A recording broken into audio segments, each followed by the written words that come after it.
वधीक ख़बरों ऐं अपडेट्स जे लाइ असांजे चैनल खे सब्सक्राइब कयो ऐं हा बेल आइकन खे प्रेस करण न विसारिजो त जीअं असांजी हर नई अचण वारी वीडियो तव्हां ताईं पहुची सघे। मटियारी ज़िले जो सीनियर सहाफ़ी अब्दुल करीम मेमण हाणे असां में न रहियो। बीमारी जे बिस्तरे ते पियल सहाफ़ी अब्दुल करीम मेमण ज़िंदगी जी जंग हाराए वियो।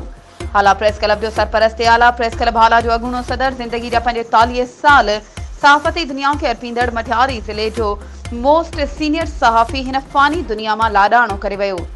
सहाफ़ी अब्दुल करीम मेमण काफ़ी वक़्त खां बीमारी जे बिस्तरे ते पियल हुयो। कराची ऐं हैदराबाद जी अस्पतालुनि मां पंहिंजी मदद पाण तहत इलाज कराइण बावजूदि संदसि सिहत में सुधारो न अची सघियो। हाला पुराणा शहर में पंहिंजे घर अंदरि दमधणी हवाले कयो।